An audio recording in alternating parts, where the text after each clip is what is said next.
This is the second tutorial, level 2, on autumn leaves. And in this tutorial I'm going to talk about how to make a solo and how to put in some really strong notes and to use rhythm and repetition to make your lines seem convincing and interesting. So I'd just like to play the beginning of the tune, and I've written out some rhythms for the tune. Now if you see the lead sheet you'll notice that many versions have just crotchets, one note beats, quarter notes I think they're known in the States. Anyway, they sound like this.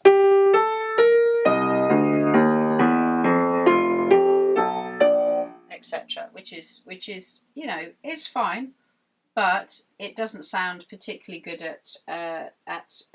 if you play it at a good speed. It might work as a ballad,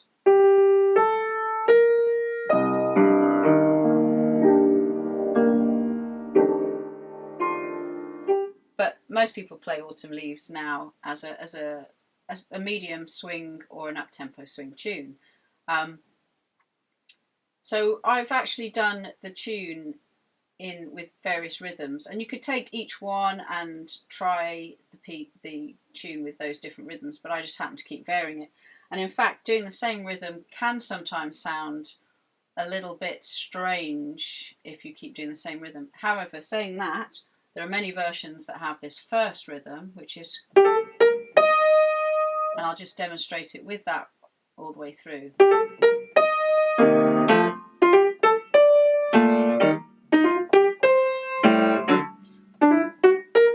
So that's the very first rhythm that I've got there.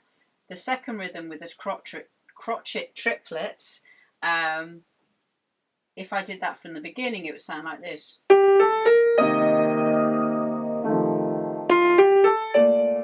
And again, after a couple of bars it's starting to sound a bit odd. Maybe it sounds like it's an Afro groove or something like that.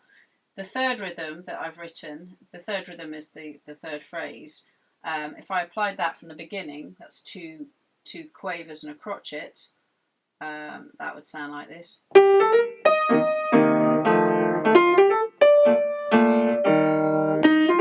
Not too bad.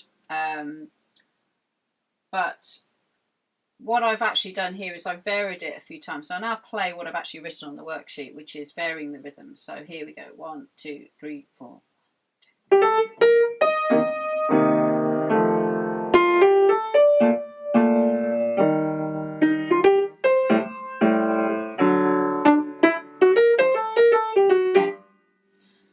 And you can see that, or you can hear that music would have I think it's more interesting when you vary the tune.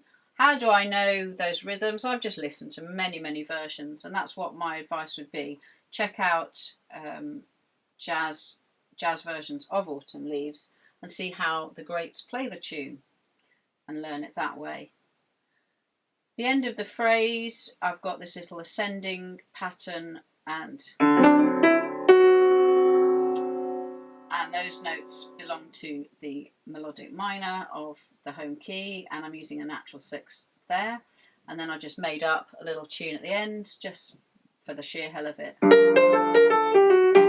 rather than just staying on that particular last note.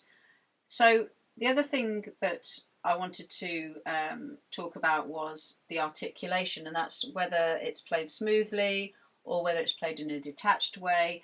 And my general feeling is that most music, jazz music, is smooth legato, and when people hear it they hear the accents, and the accents are really important, and sometimes people mistake that sound for detached playing. So I'm going to demonstrate this because it often amuses me to play the way that sometimes I hear people play when they've not played jazz before. And so this last phrase, which correctly played should be, if it's played in a detached way all the way through, it would sound like this. I'll play it a little bit slower. 1, 2.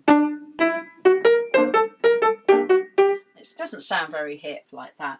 So in fact, what was played detached was the first 3 notes with accents, and then the rest of it's accented the end of the phrase. That's again something I'd like to draw attention to, that you do that in jazz and probably rhythmic music, but in a lot of classical pieces, not necessarily from the classical era, but generally not contemporary classical music, you tend to soften the phrase at the end. So this phrase in a classical style will be. So we deliberately make the ends of phrases soft, which actually is quite a natural thing. When we actually talk, in my language, we tend to come down at the end of our sentences unless we're asking a question, but generally it comes down. And so I think music does reflect speech a lot. But somehow we've got these rather extrovert ways of playing. Maybe jazz is extrovert, I'm not sure, but you've got accents at the ends of phrases. The next part of the next part of the worksheet, I've got a couple of phrases where I'm doing repetition. So the first one has a repetitive melody.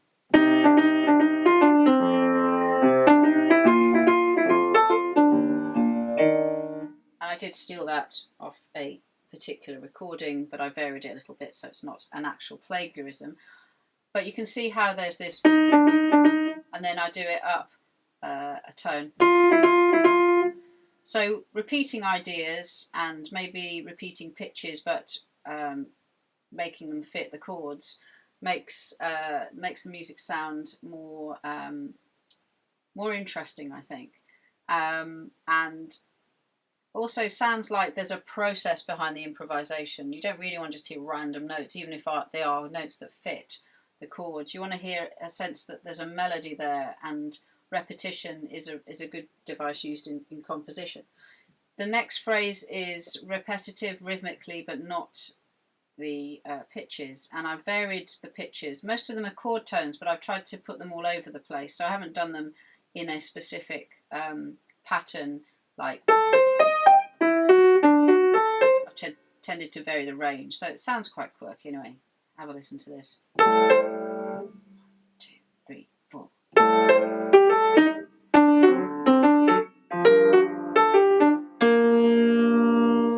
Lots of rests as well there. Rests are very important.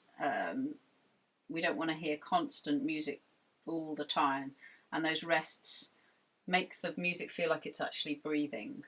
Last two examples are some bebop licks that I invented, and at this point I think I should warn you that I did compose these away from the piano, and I did tweak them a bit, but they weren't something that I particularly play myself. I just heard a recording of Autumn Leaves, and I thought, oh, I'd like to include that idea and vary it. So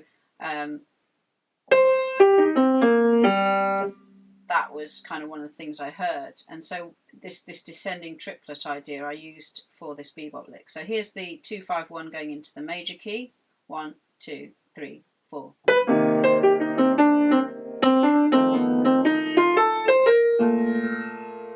And if you extracted that and wanted to use that, you could perhaps use it as an exercise through all the keys, doing 2-5-1 through all the keys.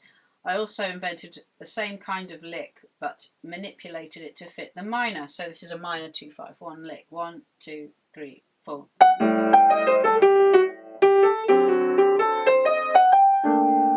And again, you could extract that and put it through all the keys.